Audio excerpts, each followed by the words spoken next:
Baik, saya mulai. Assalamualaikum warahmatullahi wabarakatuh. Shalom, selamat pagi, dan salam sehat untuk kita semua. Kita berjumpa kembali di kuliah umum kita di hari yang ketiga. Dengan saya sendiri, Faustina, sebagai panitia, yakni pembawa acara kita, yakni acara Becoming an Engineer 3. Dan join our class kita hari ini masih dari Prodi Perencanaan Wilayah dan Kota, dengan pemateri kita hari ini ialah Dr. Darmawan LC MURP MPA sebagai dosen perencanaan wilayah dan kota, dengan topik yang akan disampaikan ialah mengenai peraturan zonasi. Seperti apa peraturan zonasi itu? Dan untuk itu kita langsung saja memulai kuliah umum kita pada hari ini. Kepada Pak Darmawan kami persilahkan. Baik, terima kasih Faustina. Baik, selamat pagi. Assalamualaikum warahmatullahi wabarakatuh. Semoga selalu sehat dan bahagia. Yang hadir pada kelas umum ini, karena di musim pandemi ya, yang di dalam kondisi PPKM dan mudah-mudahan segera berakhir lah, itu tidak dilanjutkan.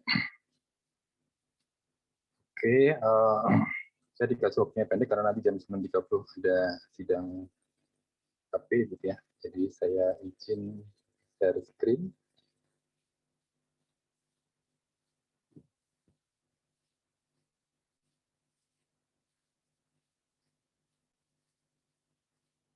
Oke, apakah bisa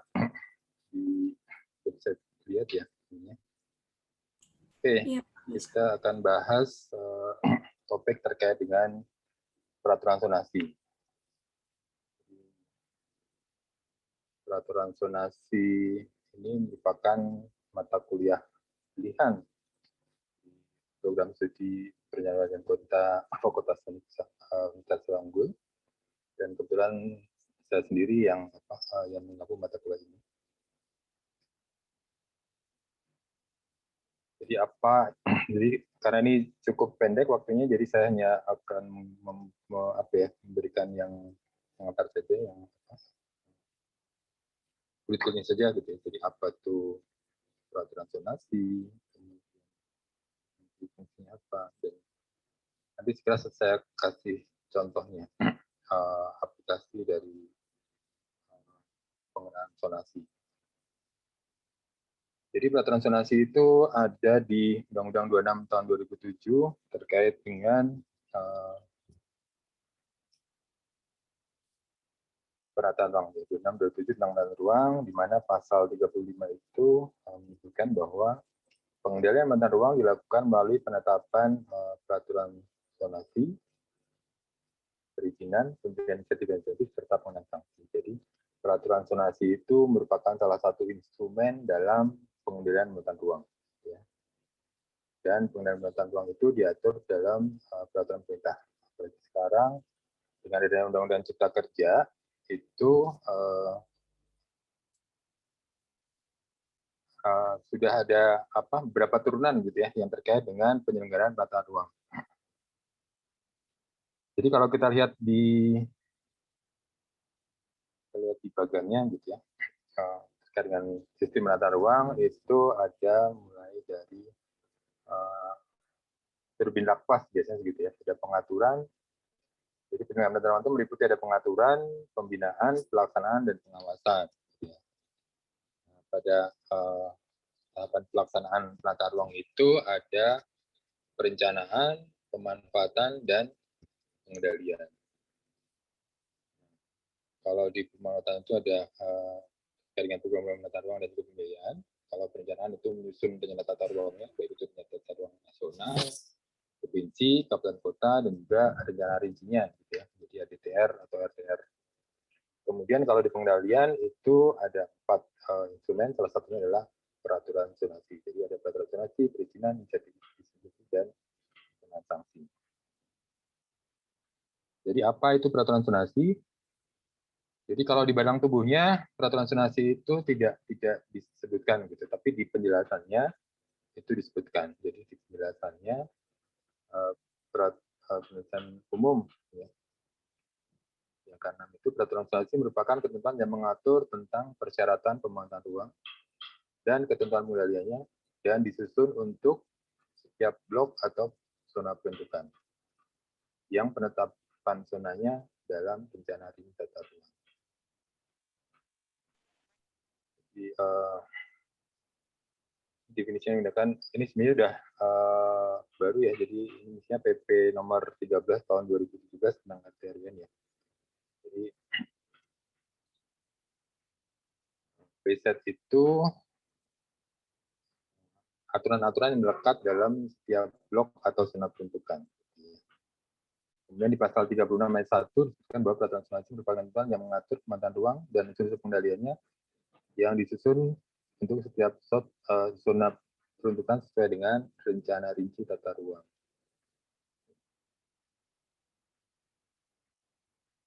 Fungsinya sebagai apa?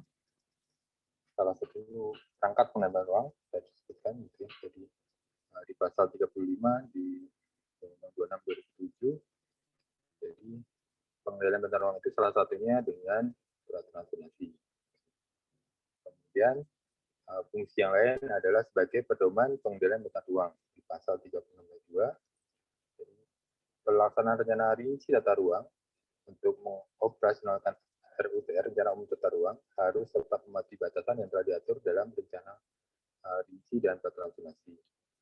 Apalagi sekarang dengan adanya Undang-Undang Cipta Kerja, kemudian Kementerian Dirjen Tata Ruang, Kementerian ATR ya, Badan Tata Ruang BPN, Badan Pertanahan Nasional. Sekarang menyusun RDTR itu otomatis di dalamnya ada sekaligus menyusun peraturan zonasi. Jadi kalau yang sebelum-sebelumnya itu nyusun RDTR sendiri, nyalitir sendiri, kemudian nyusun peraturan zonasi sendiri, tapi mulai tahun lalu gitu ya, sudah kan pada saat nyusun rencana tata ruang, rencana di tata ruang di dalamnya ada peraturan zonasi. Jadi sudah dalam satu paket. Jadi dan pedoman yang baru launching juga tentang penyusunan RDTR itu sudah tidak menyebutkan penyusunan rencana tata ruang dan peraturan zonasi, tapi hanya menyebutkan penyusunan rencana detail tata ruang. Jadi peraturan zonasi itu sudah masuk di dalam RDTR. Kemudian sebagai pedoman dalam penyempurnaan rencana rinci. Jadi kalau dulu kalau sudah bikin RDTR belum ada PZ-nya, maka disusun PZ-nya sebagai bagian yang tidak terpisahkan. Gitu ya. Jadi kalau sekarang menyusun RDTR itu sudah otomatis ada peraturan zonasi. Yang terakhir adalah peraturan zonasi itu melengkapi rencana rinci tata ruang kabupaten kota, dalam ini RDTR ya, karena rencana tata ruang kawasan strategisnya kabupaten kota kan sudah hilang. Jadi rencana rinci sekarang yang ada hanya rencana detail tata ruang. Menjadi salah satu dasar dalam pengendalian tata ruang sehingga tata ruang dapat dilakukan sesuai dengan rencana tata ruang maupun juga rencana tata ruang. Kemudian bagaimana menyusun peraturan zonasi?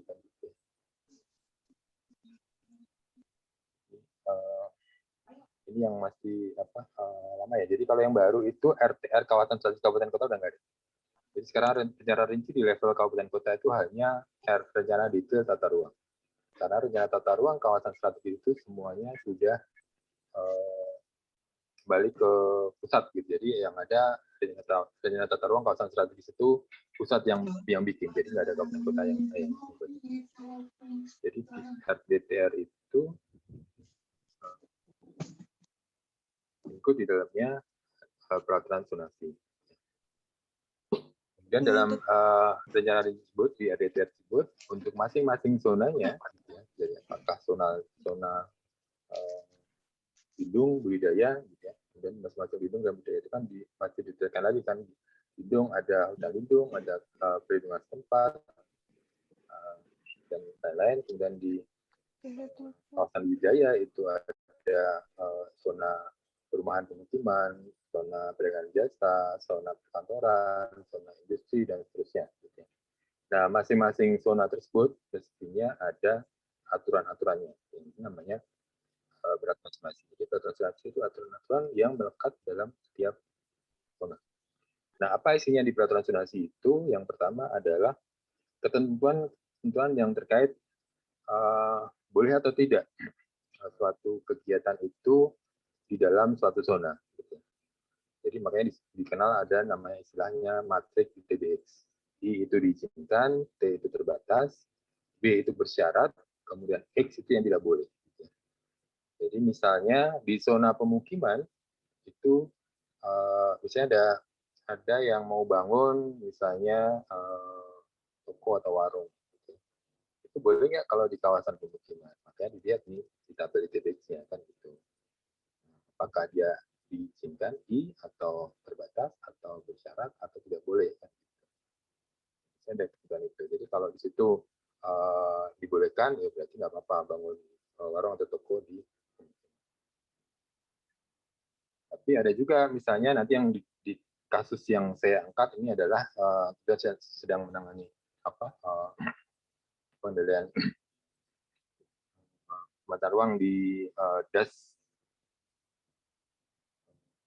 Sadari dan Kali Bekasi itu fokusnya di sempadan sungai, sempadan situ dan sempadan danau. Jadi di sempadan sungai itu kan sebenarnya kawasan lindung ya, kawasan lindung setempat. Nah, sekarang kan yang marak itu kan sempadan sungai itu sudah banyak bangunan lah gitu ya, bangunan itu mulai dari yang bangunan liar pemukiman untuk pemukiman, bahkan ada yang kawasan industri. Jadi kalau kita lihat di Kali Bekasi itu yang daerah Kabupaten Bogor itu banyak sekali gitu. Kabupaten Bogor dan kota Kabupaten Bekasi ya itu banyak juga industri-industri yang dia di pinggir sungai kan gitu. Kemudian dia bangunnya mepet ke sungai. Jadi dalam hal ini dia berada di sempadan sungai. Itu kan kalau di aturannya, di peraturan zonasinya, itu kan sempadan sungai kan sebagai kawasan perlindungan setempat. Itu sudah diatur nih kegiatan apa saja nih yang boleh, yang diizinkan, yang terbatas, yang bersyarat atau yang tidak boleh kan gitu. Nah, biasanya di sempadan sungai sebagai kawasan perlindungan setempat itu biasanya tidak boleh terbangun kan gitu. Kalaupun terbangun dia biasanya terbangun bangunan yang terkait dengan pengelolaan badan air. Kan, gitu. Atau misalnya kalau udah deket-deket ke pantai biasanya boleh itu sebagai standar kapal atau buat reparasi kapal dan segala macam. Tapi kalau untuk kegiatan pemukiman, kegiatan industri yang skala besar itu sudah bisa dipastikan bahwa itu tidak boleh atau tidak diizinkan dalam tanda itunya pasti masuk ke X. Kemudian dalam peraturan zonasi itu ada juga ketentuan terkait dengan amplop ruang. Jadi terkait dengan koefisien data hijaunya, kemudian KDB-nya, koefisien dasar bangunannya, KLB, koefisien lantai bangunan, dan juga garis sempadannya. Biasanya ada misalnya dasar hijaunya berapa, KDB-nya berapa persen, KLB-nya berapa persen, atau maksimal ketinggiannya berapa persen, biasanya ada di peraturan zonasi. Kemudian sempadan-sempadannya kan gitu, sempadan bangunan terhadap jalan di depannya atau sempadan bangunan terhadap sampingnya atau belakangnya itu biasanya ada. Itu yang mestinya Kemudian juga ada juga ketentuan terkait dengan penyediaan sarana prasarana. Jadi misalnya kalau di zona itu saya bangun pemukiman, berarti sarana prasarana apa yang mesti disediakan di sana. Kemudian juga ada terkait dengan ketentuan lain yang tentunya mendukung bahwa apa yang di zona tersebut itu akan mewujudkan ruang yang aman, nyaman, produktif dan berkelanjutan.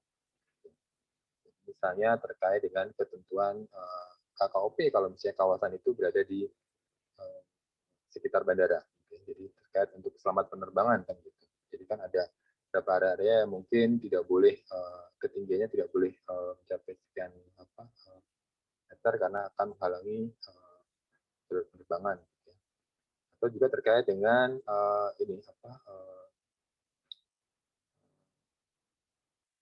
yang BTS-nya telekomunikasi kan gitu. Kalau kita lihat biasanya kan di tempat-tempat yang tinggi kan banyak didirikan menara-menara BTS kan gitu. Itu juga misalnya ada ketentuan terkait itu, kemudian misalnya ada jaringan subnet gitu ya, itu juga misalnya masuk ke situ. Ada aturan-aturan yang terkait dengan yang berkaitan dengan penerbangan, kemudian terkait dengan menara BTS dan juga jaringan listrik tenaga tinggi. Jadi itu yang sekilas ringkasnya peraturan zonasi gitu ya. Jadi ini saya akan kasih contoh aplikasinya gitu ya. Jadi kenapa sih mesti belajar terkait dengan peraturan zonasi? Gitu ya. Nah, kalau belajar kalau di Sanggup ini kan peraturan zonasi itu kan dari satu mata kuliah dan itu diajarkan dalam waktu satu semester 14 kali pertemuan gitu ya. Jadi dari perkenalan sampai juga untuk aplikasi dari peraturan zonasi. Kalau kita lihat ini adalah kali Bekasi gitu ya. Ini kali Bekasi. Ibaratnya kalau ini sekitar 15, ini 30 nih, garis badan 15 meter, garis badan 30 meter gitu ya. Ini kan lebih dari 20 meter berarti ya kalau kita lihat ini. Jadi kalau di Kota Bekasi itu sudah ada perwalnya, kita ada sempadan gitu ya. Jadi dia membagi sungai-sungai yang ada, sungai-sungai besar yang ada di Bekasi gitu ya. Ini kali Bekasi. Kemudian dia dibagi dari beberapa segmen gitu ya. Segmen itu mencakup lokasi mana saja, kemudian panjangnya berapa, kemudian lebar sungainya ternyata antara 21 sampai 44 meter lebarnya. Jadi lebar sebenarnya sungai itu memang dia dinamis, jadi kadang dia bisa menyempit, kadang dia bisa melebar tergantung musim dan juga kalau dilihat ini ya. Jadi kalau dilihat dari kronologisnya gitu ya. Jadi Perda RT Kota Bekasi itu tahun 2013 ada di sini. Kemudian Perda RDTR karena RDTR itu pengoperasional dari RT/RW, gitu, karena beda Perda RDTR maka kita gunakan yang Perda RDTR itu ada di 2016. Kalau kita lihat, ya, ini bangunan rumah sakit, bangunan rumah sakit itu kalau kita lihat ini sepadan 30 meter itu dapat bangunan gitu. Jadi ini yang sebenarnya mestinya menyalahi atau melanggar RW gitu. Karena ini sebenarnya mesti sepadan yang bangunan sebelahnya. Jadi kalau kita lihat nih, kalau dari hasil foto drone ya, dari atas ini sungainya, lokasinya, kemudian di sungai. Jadi kalau kita lihat ini ada pohon ya, pohon besarnya ini kan terlihat sebenarnya ini kan terjadi erosi gitu ya. Kemudian jarak ke sini juga tidak terlalu jauh. Gitu. Kemudian kalau kita lihat ini di pagar ya, di pagarnya tinggi, ini mengindikasikan bahwa di kawasan ini tuh kalau tidak bisa dibilang sering pasti terjadi banjir gitu ya. Makanya untuk mencegah banjirnya masuk ke dalam rumah sakit, makanya dia bangun pagar yang tinggi. Jadi kalau lihat kronologisnya, dia sudah ada dari tahun 2000 sudah ada gitu ya. Jadi ini sebenarnya keterlanjuran, tetapi mestinya ini sebagai salah satu bentuk pelanggaran yang mestinya ada sanksinya. Nah, pelanggarannya apa? Tadi yang kita sebutkan bahwa dia melanggar perwal nomor wali kota, peraturan wali kota Bekasi nomor 24 tahun 2014 terkait adan. Kan karena lebih dari 21 meter ini mengambil sempadannya 30 meter. Jadi mestinya dari pinggir sungai ke pagarnya itu 30 meter. Belum nanti ke bangunannya itu 37. Jadi dari pagar ke bangunan itu mesti 7 meter kan gitu. Kalau tapi ternyata kalau kita lihat jarak dari sini kan sekitar 15 meteran, sana juga 15 meteran, ini terkena bangunannya itu ada di sebelah. Kemudian kalau kita lihat di preset yang ada di RDTR, jadi RDTR itu di dalamnya ada peraturan zonasinya. Ini adalah tabel ITBX-nya. Jadi ini kegiatan-kegiatan apa saja untuk zona apa? Ini zona perlindungan tempat, ada zonanya sembadan sungai. Ya, karena ini fokusnya di das ya, jadi maka sembadan sungai, sembadan situ atau danau. Ya. Nah, itu dilihat nih di tabel ITBX-nya itu. Kalau ini kan X ya, rumah sakit itu mau di sembadan sungai maupun sembadan situ danau itu X. Memang hampir sebagian besar kegiatan di sembadan di kawasan tempat itu biasanya X tidak diizinkan. Ternyata kalau kita lihat di kenyataan banyak, jadi banyak kita jumpai ya, bangunan-bangunan rumah-rumah liar ya, yang berada di sembadan. Jadi itu yang bisa saya sampaikan sebagai apa ya, pengantar untuk kuliah umum terkait dengan peraturan zonasi. Mudah-mudahan yang ada di sini tertarik untuk mengambil mata kuliah ini, mengambil prodi atau kuliah di program studi perencanaan wilayah dan kota. Kemudian salah satu mata kuliah yang akan diberikan maksudnya adalah itu yang bisa saya sampaikan. Waktu saya kembalikan ke hosting. Terima kasih Pak Dar yang sudah memberikan kuliah umum untuk kita semua dengan topik peraturan zonasi yang sangat menarik tentu saja. Dan di sini yang dapat saya pahami ialah mengapa peraturan zonasi itu penting. Karena peraturan zonasi itu menjadi dasar penentuan pemanfaatan ruang terkait apakah apakah harus atau boleh dan tidak boleh dibangun suatu pembangunan seperti di kawasan sempadan sungai, apakah boleh dibangun rumah sakit atau kawasan industri, tentu saja tidak. Dan juga peraturan zonasi itu sebagai dokumen pendukung dalam implementasi RDTR ke depannya. Sungguh menarik Pak Darmawan, terima kasih sekali lagi. Dan teman-teman, dengan berakhirnya materi yang disampaikan oleh Pak Darmawan, kita sudah tiba di penghujung acara kita hari ini. Dan saya selaku panitia memohon maaf jika ada yang kurang berkenan dan terima kasih untuk kita semua yang dengan caranya masing-masing telah berpartisipasi dalam acara ini. Dan untuk informasi, besok kita juga masih ada kuliah umum. Kuliah umum besok ialah dari Prodi Survei dan Pemetaan. Seperti apa Prodi Survei dan Pemetaan dan apa saja yang dipelajari.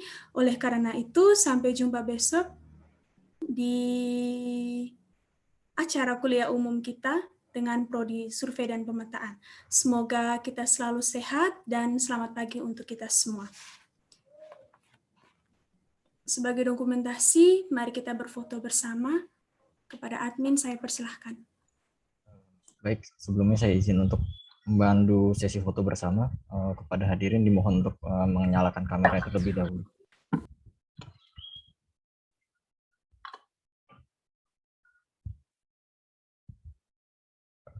Baik, jika sudah, saya hitung 1, 2, 3.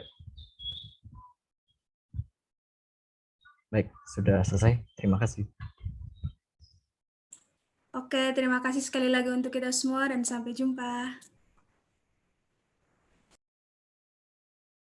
Terima kasih Pak Dar dan panitia. Assalamualaikum. Waalaikumsalam, Bu.